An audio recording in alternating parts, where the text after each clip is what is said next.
Hi hello friends, welcome back to my channel. ಇವತ್ತಿನ ವಿಡಿಯೋದಲ್ಲಿ ಶ್ರೀಗಂಧದ ಗುಡಿ ಕನ್ನಡ ಸೀರಿಯಲ್ನ ಇವತ್ತಿನ ಸಂಚಿಕೆ ಏನಾಗುತ್ತೆ ಅಂತ ನೋಡೋಣ. ಸಂಚಿಕೆ 176 ಇದು. ಹಿಂದಿನ ಸಂಚಿಕೆಯಲ್ಲಿ ನೀವೆಲ್ಲರೂ ನೋಡೇ ಇರ್ತೀರ. ಹರಿ ಕಿಡ್ನಾಪ್ ಆಗಿರ್ತಾನೆ. ಮಹಾಬಲ ಅವರು ಮತ್ತು ದಾಸು ಇಬ್ಬರು ಸೇರಿ ಒಂದು ಭರ್ಜರಿ ಪ್ಲ್ಯಾನ್ ಮಾಡಿ ಅವನ್ನ ಕಳ್ತನದಿಂದ ಹಾಕಿ ಕಿಡ್ನಾಪ್ ಮಾಡಿ ಅಲ್ಲೇ ಗೋಡನಲ್ಲಿ ಕುಂದಿರ್ಸಿರ್ತಾರೆ. ಚಂದನಗೆ ಅದೇ ಬಿಂಬಿಸ್ತಾ ಇರ್ತಾರೆ. ಅವನು ಎಲ್ಲ ದುಡ್ಡು ಒಡವೆ ಎಲ್ಲ ಕದ್ಕೊಂಡು ಹೋಗ್ಬಿಟ್ಟಿದ್ದಾನೆ, ಅವನ್ನ ಮರ್ತುಬಿಡು, ಅವನಿಂದ ಏನೂ ಆಗಬೇಕಾಗಿಲ್ಲ, ನೀನು ಇಲ್ಲೇ ಇದ್ದು ಎಲ್ಲ ಇಲ್ಲೇ ಇದ್ಬಿಡಮ್ಮ ಇನ್ಮೇಲೆ ಆಯಿತು ಅಂತ ಅವಳಿಗೆ ಬ್ರೈನ್ ವಾಶ್ ಮಾಡ್ತಾ ಇರ್ತಾರೆ. ಬಟ್ ಅವಳು ಮಾತ್ರ ಒಪ್ಕೊಂಡಿರಲ್ಲ, ಹರಿ ಅಂತವನಲ್ಲ ಅಂತ ಹೇಳ್ತಾನೇ ಇರ್ತಾಳೆ. ಈ ಕಡೆ ಅಣ್ಣ ತಮ್ಮಂದ್ರೆಲ್ಲ ಹರಿನ ಹುಡ್ಕೋಕ್ಕೆ ಚಿಕ್ಕಮಂಗ್ಳೂರಿಗೆ ಹೋಗ್ತಾರೆ.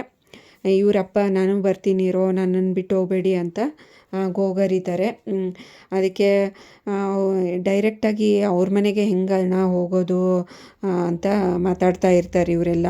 ಮತ್ತು ಇನ್ನೇನು ಡೈರೆಕ್ಟಾಗಿ ಅವ್ರ ಮನೆಗೆ ಹೋದರೆ ಅವ್ರಿಗೆ ಬೇಜಾರಾಗಲ್ವ, ಚಂದನಗೂ ಬೇಜಾರಾಗುತ್ತೆ, ಹೇಗೆ ಕೇಳೋದು ಆ ಥರ ಅಂತ ಅಂದಾಗ, ಬೇಡ ನಾವು ಬೇರೆ ಥರನೇ ಹುಡ್ಕೋಣ ಅಂತ ಮುತ್ತುರಾಜ್ ಹೇಳ್ತಾನೆ. ಅದಕ್ಕೆ ಅವನೆಷ್ಟು ಹರಾಮ್ ಕೋರು, ಅವನೂ ಈ ಥರ ಅವನನ್ನು ವಹಿಸ್ಕೊಂಡು ಮಾತಾಡ್ತೀಯಲ್ಲ, ನಿನಗೆ ನಾಚಿಕೆ ಆಗಲ್ವಾ ಅಂತ ಅವರಪ್ಪ ನಟರಾಜ್ ಬೈತಾರೆ. ಅದಕ್ಕೆ ಇನ್ನೆಲ್ಲರೂ ಟೈಮ್ ವೇಸ್ಟ್ ಮಾಡೋದು ಬೇಡಣ ಅಂತ ಎಲ್ಲರೂ ಹೊರಡ್ತಾರೆ. ಅದಕ್ಕೆ ನಟರಾಜ್ ಅವರು ನಾನು ಬರ್ತೀನಿ ಕಣೋ, ನನ್ನನ್ನೇ ಫೈಟ್ ಮಾಸ್ಟರ್ನೇ ಬಿಟ್ಟು ಹೋಗ್ತಾ ಇದ್ದೀರಲ್ಲೋ ಅಂತ ಹೇಳ್ತಾರೆ. ಅದಕ್ಕೆ ನೀನು ಮನೆ ನೋಡ್ಕೊಂಡಿರು ಅಂತ ಇವರೆಲ್ಲ ಮಕ್ಕಳು ಹೋಗ್ಬಿಡ್ತಾರೆ. ನೆಕ್ಸ್ಟ್ ಸೀನ್ ಏನಾಗುತ್ತೆ ಅಂತ ನೋಡೋಣ. ಈ ಕಡೆ ಚಂದನ ಅವ್ರ ಅಣ್ಣ ದಾಸು ಒಳಗಡೆ ಗೋಡನ್ನಲ್ಲಿ ಹರಿನ ಕಟ್ಟಿ ಹಾಕಿರ್ತಾರಲ್ಲ, ಅಲ್ಲಿಗೆ ಬಂದು ಅವ್ನು ಮಾತಾಡ್ಸೋಣ ಅಂತ ಬರ್ತಾರೆ. ಅವನಿಗೆ ಪ್ಯಾಚ್ ಹಾಕಿರೋದು ತೆಗಿತಾನೆ.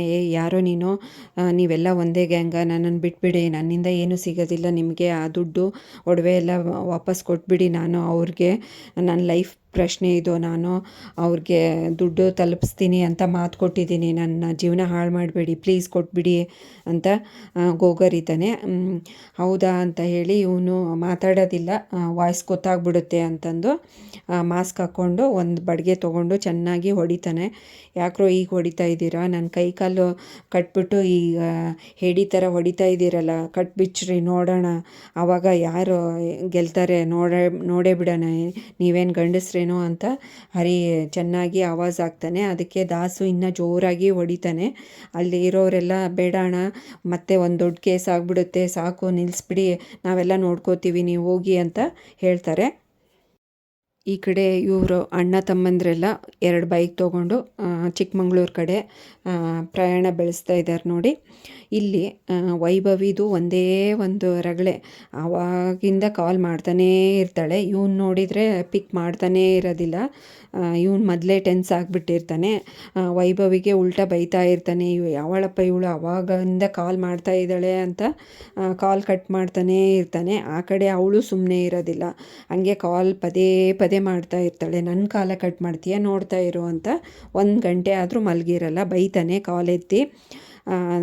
ಮುತ್ತುರಾಜನು ಹೇಳ್ತಾನೆ, ಯಾರ್ದು ಅದು ಕಸ್ಟಮರು ಇಷ್ಟೊತ್ತಲ್ಲಿ ಮಾಡ್ತಾ ಇರ್ತಾರೆ, ಯಾವಾಗಲೂ ಡೈಲಿ ಹೋಗಿ ಆ ಕಡೆ ಮಾತಾಡಬಾರ್ದ ಅಂತ ಅಂದಾಗ, ಆಯ್ತಣ್ಣ ರೆಗ್ಯುಲರ್ ಕಸ್ಟಮರು, ಹೇಳ್ಬರ್ತೀನಿರು ಅಂತ ಇವನು ಗಾಡಿ ನಿಲ್ಲಿಸಿ ಮಾತಾಡ್ತಾನೆ. ವೈಭವಿಗೆ ಚೆನ್ನಾಗಿ ಬೈತಾನೆ, ನಾನು ಟೆನ್ಷನ್ನಲ್ಲಿದ್ದೀನಿ, ನಾಳೆ ಮಾಡ್ತೀನಿ, ನಿಂಗೆ ಒಂದು ಸರಿ ಹೇಳಿಂದ ಅರ್ಥ ಆಗಲ್ವಾ, ನಾನು ನಾಳೆ ಮಾಡ್ತೀನಿ, ಕಾಲ್ ಕಟ್ ಮಾಡು ಅಂತ ಬೈದು ಇಟ್ಬಿಡ್ತಾನೆ. ಈ ಕಡೆ ಚಂದನನು ಮುತ್ತುರಾಜ್ಗೆ ಕಾಲ್ ಮಾಡ್ತಾಳೆ. ಇವರೆಲ್ಲರೂ ಮಾತಾಡ್ತಾರೆ, ನೀನೇನು ಟೆನ್ಷನ್ ಮಾಡ್ಕೋಬೇಡಮ್ಮ, ನಾಳೆ ಅಷ್ಟೊತ್ತಿಗೆ ಹರಿ ಮನೇಲಿದ್ದೇ ಇರ್ತಾನೆ, ನೀನೇನು ವರಿ ಮಾಡ್ಕೋಬೇಡ, ನಾವು ಹೆಂಗಾದರೂ ಹುಡುಕ್ತೀವಿ, ನೀನು ಧೈರ್ಯವಾಗಿರು ಅಂತ ಹೇಳಿ ಕಾಲ್ ಕಟ್ ಮಾಡ್ತಾರೆ. ಇವರೆಲ್ಲರೂ ಸೇರಿ ಚಿಕ್ಕಮಂಗ್ಳೂರು ಕಡೆ ಹೋಗ್ತಾರೆ. ಈ ಕಡೆ ಹರಿ ಸೀನ್ ತೋರಿಸ್ತಾರೆ ನೋಡಿ. ಹರಿ ಈ ಕಡೆ ಚೆನ್ನಾಗಿ ಒಡಿಸ್ಕೊಂಡು ನಿದ್ದೆ ಹೋಗ್ಬಿರ್ತಾನೆ, ನರಳಾಡ್ತಾ ಇರ್ತಾನೆ. ಈ ಕಡೆ ಚಂದನ ಮನೆಯಲ್ಲಿ, ತವ್ರ ಮನೆಯಲ್ಲಿ ಏನು ನಡೀತಾ ಇದೆ ಅಂತ ನೋಡ್ಕೊಂಡು ಬರೋಣ ಬನ್ನಿ. ಈ ಕಡೆ ಇವರೆಲ್ಲರೂ ಟೆನ್ಷನ್ ಆಗಿ ಆ ಕಡೆ ಈ ಕಡೆ ಓಡಾಡ್ತಾ ಇರ್ತಾರೆ. ಅಷ್ಟೊತ್ತಿಗೆ ಮಹಾಬಲ ಅವ್ರು ಬಂದು ಸಿಟ್ಟಲ್ಲಿ ಅಲ್ಲಿರೋ ಐಟಮ್ಸ್ನ ಒಡೆದಾಕಿ ಬಂದು ಕೂತ್ಕೋತಾರೆ. ದಾಸನು ಬಂದು ಕೂತ್ಕೋತಾನೆ. ಅವನು ನಂಬಿ ನಾವು ಮೋಸ ಹೋಗ್ಬಿಟ್ವಮ್ಮ, ಹರಿ ಏನಾದರೂ ಸಿಕ್ಕಿದ್ನ ಅಂತ ಅಷ್ಟೊತ್ತಿಗೆ ಚಂದನ ಕೇಳಿದಾಗ, ಇನ್ನೆಲ್ಲಿ ಸಿಗ್ತಾನೆ ಅವನು, ನಮ್ಮನ್ನೆಲ್ಲ ಯಾಮರ್ಸಿ ಹೋಗಿದ್ದಾನೆ, ನೀನು ಹರಿ ಅಂತ ಇದೆಯಲ್ಲ ಅಂತ ಅವರಪ್ಪ ಬೈತಾರೆ. ಅಷ್ಟೊತ್ತಿಗೆ ಜೋರಾಗಿ ಕೆಮ್ಮು ಬರುತ್ತೆ. ಡಾಕ್ಟ್ರ್ ಹೇಳಿಲ್ವ ರೀ ನೀವು ಟೆನ್ಷನ್ ಮಾಡ್ಕೋಬೇಡ ಅಂತ, ಮತ್ತೆ ಯಾಕೆ ಈ ಥರ ಮಾಡ್ಕೊತಾ ಇದ್ದೀರಾ ಅಂತ ಹೇಳ್ತಿದ್ರ ದಾಕ್ಷಾಯಿಣಿ ಹೇಳ್ತಾಳೆ. ಇನ್ನೇನು ಮಾಡೋದು, ನಮ್ಮ ಮಾನ ಮರ್ಯಾದೆ ಎಲ್ಲ ಹೋಯ್ತು ಅಂತ ಚಂದನ ಕಡೆ ಬಂದುಬಿಟ್ಟು, ಹೋದ್ರೂ ಹೋಗಲಿ ಬಿಡಮ್ಮ, ನೀನೇನು ವರಿ ಮಾಡಬೇಡ, ಆ ದುಡ್ಡು ಬಂಗಾರ ಎಲ್ಲ ಹೋಗಲಿ, ಅದನ್ನು ಮತ್ತೆ ಸಂಪಾದನೆ ಮಾಡ್ಬೋದು, ಬಟ್ ನಿನ್ನನ್ನು ಮಾತ್ರ ಕಳ್ಕೊಳಕ್ಕೆ ನಾನು ಇಷ್ಟಪಡಲ್ಲಮ್ಮ. ನೀನೇನಾದರೂ ಕೈ ತಪ್ಪಿ ಬಿಟ್ಟು ಹೋಗ್ಬಿಟ್ರೆ ಮತ್ತೆ ನಿನ್ನನ್ನು ಮತ್ತೆ ಸಂಪಾದನೆ ಮಾಡೋಕ್ಕಾಗುತ್ತಾ ಮಗಳನ್ನ ಅಂತ ಹೇಳ್ತಾರೆ, ಸಮಾಧಾನ ಮಾಡ್ತಾರೆ. ನೀನೇನು ವರಿ ಮಾಡ್ಕೋಬೇಡ, ನಾನು ಡೈವರ್ಸ್ ಕೊಡಿಸ್ತೀನಿ ಅವನ ಕೈಯಿಂದ ಅಂತ ಹೇಳ್ತಾರೆ. ಚಂದನ ಅದನ್ನು ಯಾವುದಕ್ಕೂ ರಿಯಾಕ್ಟ್ ಮಾಡೋದೇ ಇಲ್ಲ, ಹಾಗೆ ಸುಮ್ಮನೆ ಬೇಜಾರಲ್ಲಿ ನಿಂತಿರ್ತಾಳೆ. ಮಹಾಬಲ ಅವರು ಆ ಥರ ಹೇಳಿ ಹೊರಟೋಗ್ಬಿಡ್ತಾರೆ ರೂಮ್ಗೆ. ಈ ಕಡೆ ಎಲ್ಲರೂ ಅಣ್ಣ ತಮ್ಮಂದರು ಚಿಕ್ಕಮಂಗ್ಳೂರಿಗೆ ಬಂದು ತಲುಪ್ತಾರೆ.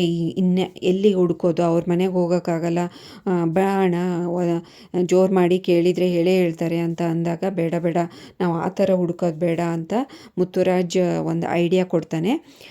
ಚಂದನಾಗೆ ಕಾಲ್ ಮಾಡಿ, ಹೌದು ನಿಮ್ಮಪ್ಪ ಎಲ್ಲಿ ಕಳಿಸಿದ್ರು ಅಂತ ಹೇಳ್ದೆಮ್ಮ ಅಂತ ಅಂದಾಗ, ಮಂಡ್ಯ ಅಂತ ಹೇಳ್ತಾಳೆ. ಈ ವಿಷಯನ ನಾವು ಹುಡ್ಕೋಕೆ ಬಂದಿರೋ ವಿಷಯನ ನಿಮ್ಮ ಮನೆಯಲ್ಲಿ ಪ್ಲೀಸ್ ದಯವಿಟ್ಟು ಯಾರಿಗೂ ಹೇಳಬೇಡ, ಅವ್ರ ಪಾಡಿಗೆ ಅವ್ರು ಹುಡುಕ್ಲಿ, ನಮ್ಮ ಪಾಡಿಗೆ ನಾವು ಹುಡುಕ್ತೀವಮ್ಮ, ಸ್ವಲ್ಪ ನಾಳೆವರೆಗೂ ಸುಮ್ಮನೆ ಇದ್ಬಿಡು ಅಂತ. ನೀನು ನಾಳೆವರೆಗೂ ಯಾರಿಗೂ ಏನು ಹೇಳಬೇಡ, ಅವನು ಹರಿ ಬಂದ ಮೇಲೇ ಎಲ್ಲ ವಿಷಯ ಗೊತ್ತಾಗುತ್ತೆ, ಅಲ್ಲಿವರೆಗೂ ನೀನು ಸೈಲೆಂಟಾಗಿ ಧೈರ್ಯವಾಗಿ ಇದ್ಬಿಡಮ್ಮ ಚಂದನ ಅಂತ ಹೇಳಿ ಕಾಲ್ ಕಟ್ ಮಾಡಿ ಇವರು ಮಂಡ್ಯ ಕಡೆ ರೂಟ್ ಹುಡ್ಕೊಂಡು ಹೋಗ್ತಾರೆ. ಶಾರ್ಟ್ಕಟ್ಟಲ್ಲೇ ಹೋಗಿರ್ಬೋದು ಅಂತ. ಈ ಕಡೆ ಚಂದನ ಆ ಕಡೆ ಹಾಲಲ್ಲಿ ಬರ್ತಾಳೆ. ಈ ಕಡೆ ವೈಭವಿದು ಮತ್ತು ಕಂಠಿದು ಜಟಾಪಟಿ ನಡೀತಾನೇ ಇರುತ್ತೆ. ಇವನು ಸರಿಯಾಗಿ ಹೇಳೋದೇ ಇಲ್ಲ, ಅವಳು ಅಷ್ಟೇ ಕೋಪದಿಂದ ಹಾಗೆ ಎಷ್ಟೊತ್ತಾದರೂ ಕಾಲ್ ಮಾಡ್ತಾನೇ ಇರ್ತಾಳೆ. ಇವ್ರ ಜಟಾಪಟಿ ನೋಡೋಕ್ಕೆ ಆಗಲ್ಲ. ಕಂಠಿ ಸಿಟ್ಟು ಬಂದು ಮೊಬೈಲ್ ಒಸ್ಬಿಡ್ತಾನೆ, ಸ್ವಿಚ್ ಆಫ್ ಆಗಿಬಿಡುತ್ತೆ. ಈ ಕಡೆ ರೌಡಿಗಳೆಲ್ಲ ಕುಡಿತಾ ಕೂತಿರ್ತಾರೆ. ಬಂದರು, ಹೋಟೆಲೆಲ್ಲ ಕ್ಲೋಸ್ ಆಗಿಬಿಡುತ್ತೆ, ಬೇಗ ಹೋಗಿ ಊಟ ಮಾಡ್ಕೊಂಬರೋಣ ಅಂತ ಎಲ್ಲರೂ ಹೊರಡ್ತಾರೆ. ಹರಿ ನೀರು ನೀರು ಅಂತ ಕೇಳ್ತಾ ಇರ್ತಾನೆ, ಹೊಟ್ಟೆ ಹಸುವಾಗಿದೆ ಏನಾದರೂ ತಂದುಕೊಡ್ರು ಅಂತ ಕೇಳ್ತಾ ಇರ್ತಾನೆ. ಅಲ್ಲಿ ಅಷ್ಟರೊಳಗೆ ಒಬ್ಬನು ನೀರು ಕೊಟ್ಟು ಹೋಗ್ತಾನೆ. ಅಷ್ಟೊತ್ತಿಗೆ ಮೊಬೈಲ್ ಬೀಳಿಸ್ಕೊಂಡು ಹೋಗ್ಬಿಡ್ತಾನೆ. ಇದೇ ಚಾನ್ಸು ಅಂತ ಹೇಳಿ ಮೊಬೈಲ್ನ ತೊಗೊಳಕ್ಕೆ ಕಾಲಿಂದ ಹೇಗಾದರೂ ಮಾಡಿ ಅವ್ರ ಅಣ್ಣಂದ್ರಿಗೆ ಕಾಲ್ ಮಾಡೋಕ್ಕೆ ಟ್ರೈ ಮಾಡ್ತಾನೆ. ಕಡೆ ದಾಸು ಮತ್ತು ಅವರಮ್ಮ ದಾಕ್ಷಾಯಿಣಿ ಅವರು ಇಬ್ಬರು ಕೂತ್ಕೊಂಡು ಮಾತಾಡ್ತಾ ಇರ್ತಾರೆ. ದಾಸ್ ಹೇಳ್ತಾನೆ, ಇಷ್ಟಾದರೂ ಅಪ್ಪ ಎಷ್ಟೊಂದು ರಿಕ್ವೆಸ್ಟ್ ಮಾಡಿ ಇಷ್ಟೊಂದು ಹೇಳಿದ್ರೂ ಚಂದನ ಏನೂ ರಿಯಾಕ್ಟ್ ಮಾಡಲೇ ಇಲ್ಲ ನೋಡಮ್ಮ, ಅವಳಿಗೆ ಏನಾಗಿದೆ ಅಂತ ಮಾತಾಡ್ತಾ ಇರ್ತಾನೆ. ಅದಕ್ಕೆ ದಾಕ್ಷಾಯಿಣಿ ಅವರು ಹೇಳ್ತಾರೆ, ಇಲ್ಲ ಕಣ, ಒಂದು ನಿಧಾನವಾಗಿ ಅವಳು ನಮ್ಮನ್ನು ನಂಬ್ತಾ ಇದ್ದಾಳೆ, ವೆಯ್ಟ್ ಮಾಡೋಣ ಇರು, ಎಲ್ಲ ಸರಿ ಹೋಗುತ್ತೆ ಅಂತ ಹೇಳ್ತಾಳೆ. ಅಷ್ಟೊತ್ತಿಗೆ ಚಂದನ ಬರೋದು ಗೊತ್ತಾಗುತ್ತೆ. ಅಮ್ಮ ಚಂದನ ಬಂದ್ಲು ಅಂತ ಹೇಳಿ ಇವರಿಬ್ಬರು ನಾಟಕ ಶುರು ಹಚ್ಕೋತಾರೆ, ಬಣ್ಣದ ಮಾತಾಡಿ. ಅವಳು ಕೇಳಿಸ್ಕೊತಾ ಇರ್ತಾಳೆ. ಚಂದನ ಕೇಳಿಸೋ ಹಾಗೇ ಇವರು, ಅವಳು ನಮ್ಮನೆ ಮಗು ಅಮ್ಮ, ಅವಳಿಗೆ ಗೊತ್ತಾಗಲ್ಲ, ಚಿಕ್ಕ ಹುಡುಗಿ, ಇನ್ನು ಹೇಗಾದರೂ ಮಾಡಿ ಅವಳಿಗೆ ನಿಜ ಗೊತ್ತೇ ಆಗೇ ಆಗುತ್ತೆ, ಮುಂದೆ ಸರಿ ಹೋಗ್ತಾಳೆ, ನಾವೇ ಅವಳನ್ನ ಕಾಪಾಡ್ಕೋಬೇಕು ಅಂತ ಇಬ್ಬರು ಮಾತಾಡ್ಕೊತಾ ಇರ್ತಾರೆ.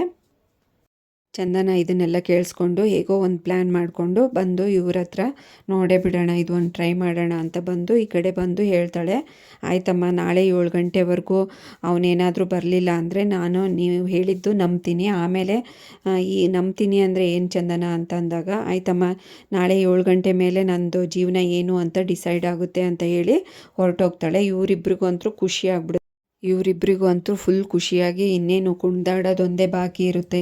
ಸುಮ್ಮನಿರೋ ಕೇಳಿಸ್ಕೊಂಡ್ಬಿಡ್ತಾಳೆ ಚಂದನ ಅಂತ ಅವರಮ್ಮ ಹೇಳ್ತಾ ಇರ್ತಾಳೆ. ಆಯ್ತು ಅಂದ್ಬಿಡು, ಇನ್ನೇನು ಮುಗೀತಲ್ಲ, ಅವನು ಇನ್ನೇನು ನಾಳೆ ಅವ್ನು ಕೊಲೆನೇ ಮಾಡಿಬಿಡ್ತೀವಿ ಅಂತ ಹಾಗೆ ಹೀಗೆ ಅಂತ ಮಾತಾಡ್ಕೋತಾ ಇರ್ತಾರೆ. ಇನ್ನು ಲೈಫ್ ಮುಗ್ದಂಗೆ ಅವನದು ಅಂತ. ಅಲ್ಲಿಗೆ ಈ ಸಂಚಿಕೆಯನ್ನು ಮುಕ್ತಾಯಗೊಳಿಸ್ತಾರೆ. ನೆಕ್ಸ್ಟ್ ಸಂಚಿಕೆಯಲ್ಲಿ ಏನಾಯಿತು ಅಂತ ಕಾದು ನೋಡೋಣ. ಅಲ್ಲಿವರೆಗೂ ಈ ವಿಡಿಯೋ ನೋಡಿದ್ದಕ್ಕೆ ಎಲ್ರಿಗೂ ಥ್ಯಾಂಕ್ಸ್. ಹಾಗೆ ಈ ವಿಡಿಯೋ ಇಷ್ಟ ಆದರೆ ಲೈಕ್ ಮಾಡಿ, ಶೇರ್ ಮಾಡಿ, ಕಮೆಂಟ್ ಮಾಡಿ, ಹಾಗೆ ಚಾನಲ್ನ ಸಬ್ಸ್ಕ್ರೈಬ್ ಮಾಡ್ಕೊಳ್ಳಿ. Thanks for watching this video.